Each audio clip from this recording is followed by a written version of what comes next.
अब देखेंगे किस तरीके से हम लिस्ट में सर्च करेंगे, और हम इसके बारे में काफी बात कर चुके हैं, लेकिन थोड़ी और चीजें इसमें इंट्रोड्यूस करेंगे। साथ में देखेंगे किस तरीके से हम सॉर्टेड जो वैल्यूज हैं उनको सॉर्टेड रखें, जिसे हम स्टेबिलिटी कहते थे। तो अगर हम सर्च करना चाहते हैं, अगर हमारे पास एक लिस्ट है उसमें हम सर्च करना चाहते हैं कोई ऑब्जेक्ट, उस किसी भी डेटा टाइप का हो, उसको हम सर्च करना चाहते हैं, तो हम स्टार्टिंग से शुरू करेंगे और एक एक करके फाइंड आउट करेंगे। तो यदि लिस्ट इस तरीके से इंप्लीमेंटेड है कि हम कोई भी एलिमेंट ऑर्डर ऑफ 1 टाइम में उसे सर्च कर सकते हैं। तो लीनियर सर्च है, तो आप फॉर का लूप लगाइए। अगर आपके पास एरे में रखा हुआ है एलिमेंट, तो आप उसको 1 ऑर्डर ऑफ 1 या यहाँ पर थीटा ऑफ 1 में आप कर सकते हैं। स्टार्ट से शुरू करेंगे, अंत तक जाएंगे, हर एक इंडेक्स को चेक करेंगे और आप देख लेंगे कहां पर एलिमेंट है।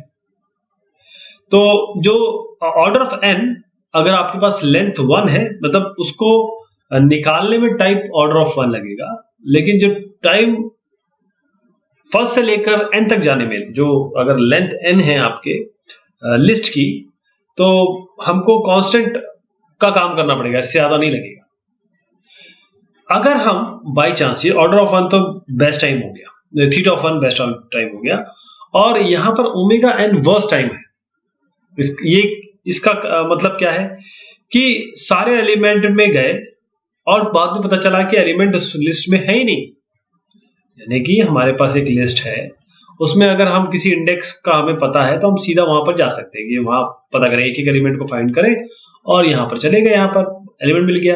लेकिन ऐसा भी हो सकता है हम सबको फाइंड आउट करें और पता चला एलिमेंट है ही नहीं, तो ओमेगा n ये आपका वर्स्ट केस हो गया।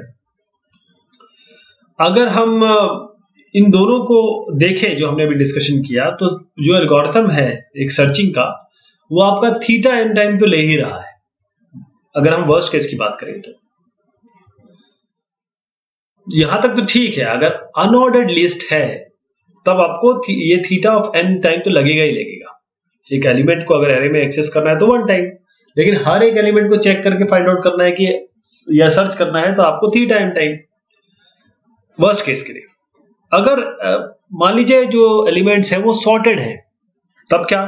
जो सबसे बढ़िया तरीका जो हमने पहले भी डिस्कस किया था वो बाइनरी सर्च है। और बाइनरी सर्च आप लोगों को याद होगा, उसमें करते क्या थे कि हम जाते थे मिड में, और मिड में फाइंड करते थे कि एलिमेंट है कि नहीं। अगर यहाँ मिल गया, इसका देखिए स्यूडो कोड इस तरीके से है, अगर हमको x जो हमें फाइंड करना था वो मिल गया, तो हमने यहाँ पता कर लिया कि हाँ ये यहाँ पर है। अदरवाइज हम क्या करेंगे, वो x को देखेंगे इससे बड़ा है कि छोटा है, छोटा है तो यहाँ फाइंड आउट करेंगे, बड़ा है तो यहाँ फाइंड आउट करेंगे, मतलब आधे में फाइंड आउट करेंगे। तो हर बार हम मीडियन पे देखते थे, मिल जाता तो ठीक था, नहीं तो नहीं था। इस तरीके से अगर हम देखें तो order of log n time ले रहा है। ऑर्डर ऑफ log n कैसे आता है, ये जरूर एक सवाल है कि हम जब आधा आधा बांटते हैं, मान लीजिए 16 है, 16 एलिमेंट है, उसको हमने आधा बांट दिया तो कितना बना 8। फिर हमने 8 को लिया, 8 को आधा बांट दिया तो क्या कितना बना 4। फिर हमने 4 को लिया, आधा बांट दिया, कितना बना 2। फिर हमने 2 को लिया, फिर आधा बांट दिया, कितना बना 1। तो 1 तक आते, एक एलिमेंट तक रहते रहते हमको 4 बार करना पड़ा ये काम। तो अगर आप log 16 ले, LG कर देता हूं इसको, 16 ले, तो आपका क्या बनेगा, बेस आपका 2 है, तो क्या बनेगा 2 to the power 4। और यही तो 4 जो है 4 स्टेप चला ना, 1 2 3 4, तो 4 स्टेप चला, इसीलिए आपका ये, क्योंकि log बेस ऑफ 2 16 इज 4, इसीलिए हम log n एलिमेंट कितने 16, इसीलिए log n यानी 16, log 16 आपका 4 आएगा। तो अगर आप आधा आधा करते हैं तो कोई भी डिवाइड एंड कॉन्कर आप उठा के देख लीजिए, जैसे अगर आप बाइनरी सर्च की भी बात कर रहे हैं, या फिर हमने मर्ज सॉर्ट देखा था, हमने क्विक सॉर्ट के बारे में भी बात की थी, तो वो जाते थे log n तक ही, जबकि वो जा रहे हैं log n तक, जो मर्ज सॉर्ट और क्विक सॉर्ट। लेकिन यहां तक की बात अगर हम करें डिवाइड एंड कॉन्कर की, तो इसमें log n आता ही आता है, वो उसका मैंने आपको विवरण दे दिया कैसे होता है। तो अगर हम इसको एक्सप्रेस करें कैसे वर्स्ट केस रनिंग टाइम में, हमें क्योंकि फॉर्मूला तो निकालना है, कॉशियसली निकालेंगे, तो tn हम लेके चले तो Tn क्या होगा, Tn will be less than और equal to 1 plus Tn/2। Tn/2 हर बार हम क्या कर रहे हैं, उसको आधा आधा कर रहे हैं, और T1 क्या है, हर बार हम मीडियन फाइंड आउट कर रहे हैं। तो मीडियन फाइंड आउट करना, हर बार फाइंड आउट करते हैं हम मीडियन बीच का, मतलब मिड फाइंड आउट करते हैं। तो उसका ऑर्डर ऑफ 1 टाइम हो गया यहाँ पर, मतलब उसका कांस्टेंट टाइम है। और ये Tn/2 जो आधे का टाइम लगेगा, मतलब पूरे का टाइम होगा मीडियन निकालने का टाइम प्लस आधा करने का, आधे का टाइम, 2 आधे का टाइम। तो हर बार ये हम करते रहेंगे। तो अगर हम इसको और प्रिसाइसली करना चाहें, क्योंकि सीलिंग और फ्लोर आता है, तो Tn-1/2 हम कर सकते हैं इसको। जबकि देखिए मैं आपको बताऊं, अगर आप 6.5 है तो उसको अगर आप 6 करेंगे, अगर आप इसका फ्लोर लेना चाह रहे हैं और सीलिंग लेंगे तो 7 हो जाएगा। लेकिन इट डजेंट मैटर, ज्यादा फर्क नहीं पड़ता। जब आपके मेंबरान जो है हजारों लाखों की तादाद में होते हैं, यानी कि आपके जो नंबर जिनमें सर्च करना है जब हजारों लाखों करोड़ों की तादाद में होंगे, तो आप ये 0.5 से क्या करेंगे? तो आप ये एल्गोरिथम प्रूविंग तो ठीक है, लेकिन एक्चुअल केस में हम अगर इसको n/2 n-1/2 भी माने तो कुछ भी फर्क नहीं पड़ेगा। दूसरा तरीका, कुछ और भी इस पे सोच सकते हैं कि मिडिल ना लें हम भाई। हम क्यों मिडिल लें? हम 3/4 लें, 3/4, 1/4 होता 0.25, 3/4 होता 0.75। तो हम 0.75 क्यों नहीं ले सकते? हम मीडियन क्यों लें? ठीक। तो इसमें भी ये है कि अगर आपका लक है तो अगर एलिमेंट आपके स्मॉलर साइड में है तो बहुत बढ़िया काम करेगा ये, ठीक। लेकिन अगर आपका केस इस तरीके से होता है कि वो इस साइड ना होके उस साइड होता है, तो फिर आपको जो वर्स्ट कंडीशन है वो और बढ़ जाएगी। तो इसीलिए बेटर ये है कि हम इसका रिकर्सिव तो हम करेंगे अपना जो बाइनरी सर्च है उसका रिकर्सिव करेंगे। यानी जैसे Tn/2 कर रहे हैं या Tn कर रहे हैं, वैसे हम T3n/4 कर देंगे यहाँ पे, इस जगह पे ना, इस पर्टिकुलर जगह पे T3n/4, उसका भी हम रनिंग टाइम निकाल सकते हैं। तो दोनों का कैसे निकालेंगे देखिएगा। हम अपना बेसिक लेके चले बाइनरी सर्च ट्री का, Tn1 प्लस Tn/2 आपको बता दिया था ये कैसे करना है। तो हम एक तरीका तो ये हो सकता है कि हमने जो रिकरेंस के रूप में सॉल्व किया था, आपको याद होगा पहले, वो कर लें हम। या फिर हम क्या कर लें, इसको थोड़ा हिज्जे में तोड़ लें, यानी फिर और भागों में तोड़ लें। तो Tn/2 क्या है, 1 प्लस Tn/4, इसको और तोड़ लें, 1 प्लस 1 Tn/8। तो हर बार देखिए ये 1 प्लस 1 प्लस 1, ये मतलब एक तो 1 1 1 आ रहा है, और साथ में आपका ये बन रहा है कि ये देखिए ये है 2, ये 2 स्क्वायर, ये 2 की पावर 3, यानी n कौन सा हो गया, ये सारे के सारे जो n, ये जो n आ रहा है, सॉरी ये n है। और हर बार कितना टूट रहा है, ये 2 की पावर k। तो n/2 के पास जो बेसिक चीज है, 1 से ज्यादा फर्क तो पड़ेगा नहीं, लेकिन n/2 k लास्ट वाला जो एलिमेंट हो गया, या कोई nth एलिमेंट माने तो n/2 k, देख लीजिए n/2 k, 2 की पावर 2, ये है n/2 की पावर 1, ये है n/2 की पावर 3। तो अल्टीमेटली हमको जाना कहाँ आता है, जहां पर ये रिकर्शन खत्म होगा, जहां पर ये n/2 के 1 हो जाएगा, यानी कि T1 तक जाना है। वही तो आउटवर्ड कंडीशन है आपकी, बॉटम ऑफ आउटवर्ड्स कंडीशन जिसे कहते हैं। तो n/2 के लेस देन इक्वल टू 1, ये तभी होगा ना। अब इसको दोनों साइड लॉग ले लीजिए, आपका ऑर्डर ऑफ लॉग एन आ जाएगा। तो ये दो तरीके से मैंने बताया किस तरीके से आप ये ऑर्डर ऑफ लॉग एन आपको ये मिल रहा है। यहाँ पर हमने दूसरे तरीके से प्रूव करने की कोशिश की कि ऑर्डर ऑफ लॉग एन कैसे आएगा। अब ये तो ठीक है, अब और भी एक तरीका हो सकता है इसको प्रूव करने का, और भी तरीका है इसको प्रूव करने का, क्योंकि ये प्रूविंग बहुत जरूरी है।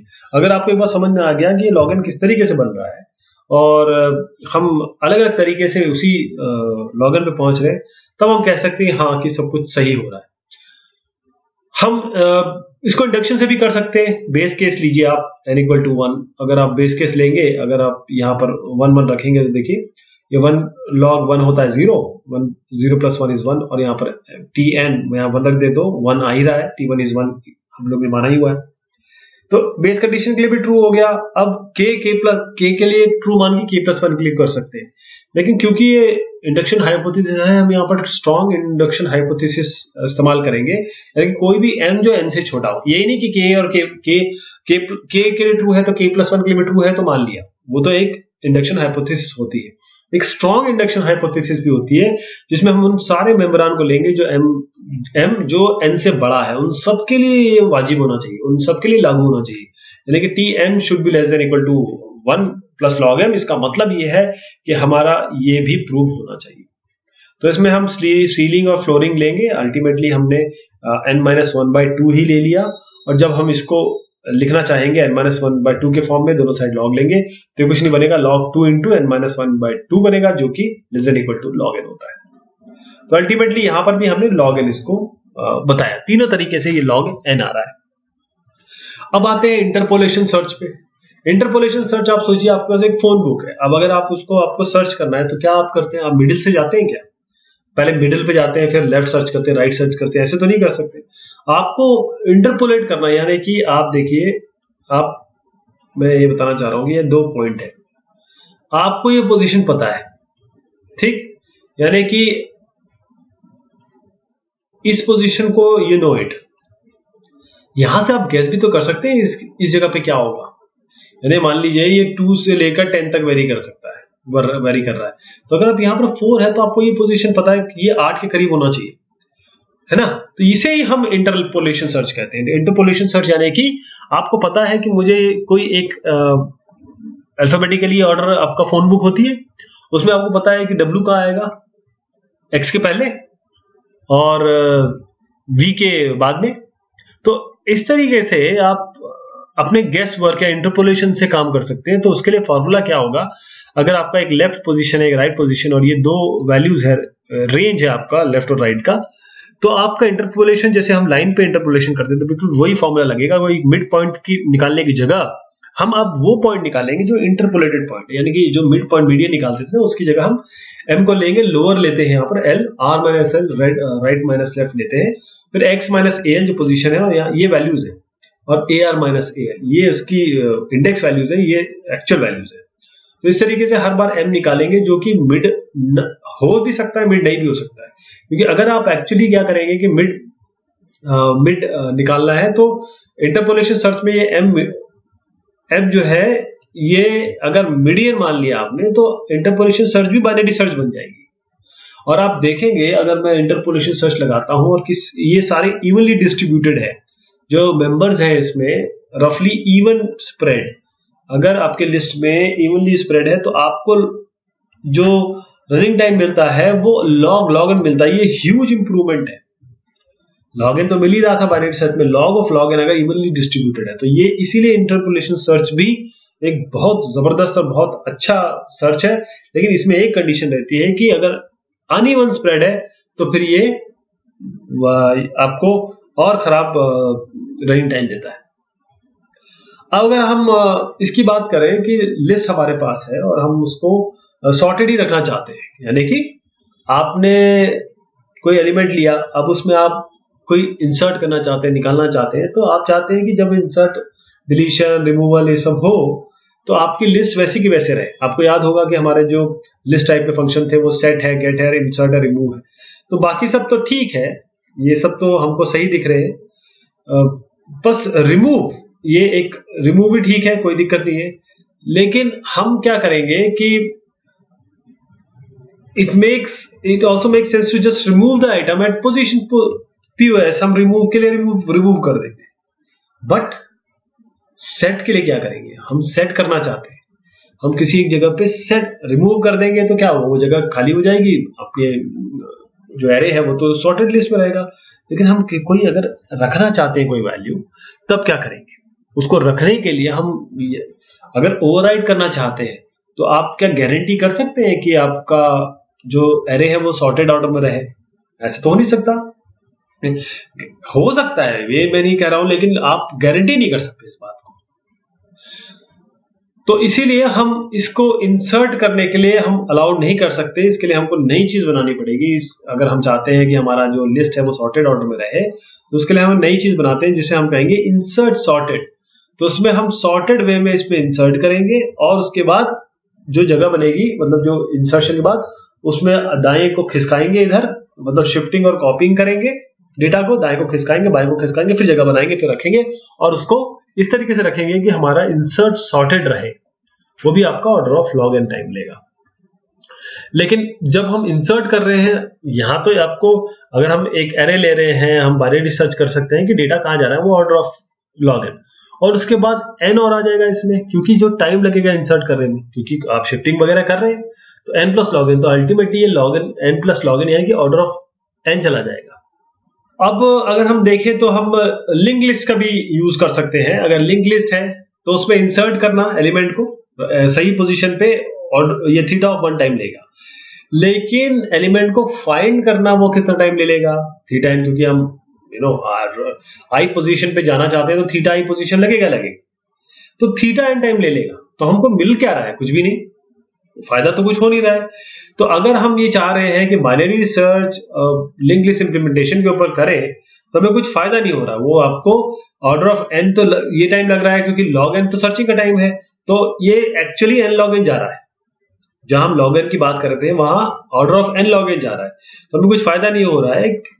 इसलिए there is also pretty much no reason to keep link list in a sorted order. हम क्यों उस लिंक लिस्ट को सॉर्टेड ऑर्डर में करें? लिंक लिस्ट तो मतलब ही ये है कि हम उसको लिंक रखना चाहते हैं और प्रॉपर एक्सेसिंग करना चाहते हैं थ्रू आवर हेड। तो हम इसमें ये जो चीज मैंने अभी आपको बताई, इसका और एक बढ़िया वर्जन और बहुत अच्छा तरीका हम देखेंगे, स्किप लिस्ट, जिसे हम स्किप लिस्ट कहते हैं, which actually does justify a sorted link list, जहां पर हम सॉर्टेड लिंक लिस्ट की बात करेंगे। तो होपफुली थोड़ा बहुत आइडिया आपको लग गया होगा। हमने इंटरपोलेशन की बात करी, किस तरीके से हम वैल्यूज रख सकते हैं अपने सॉर्टिंग के लिए, हमने ये बात की, और बाइनरी सर्च को भी हमने थोड़ी सी प्रूविंग देखी। बहुत शुक्रिया, बहुत मेहरबानी।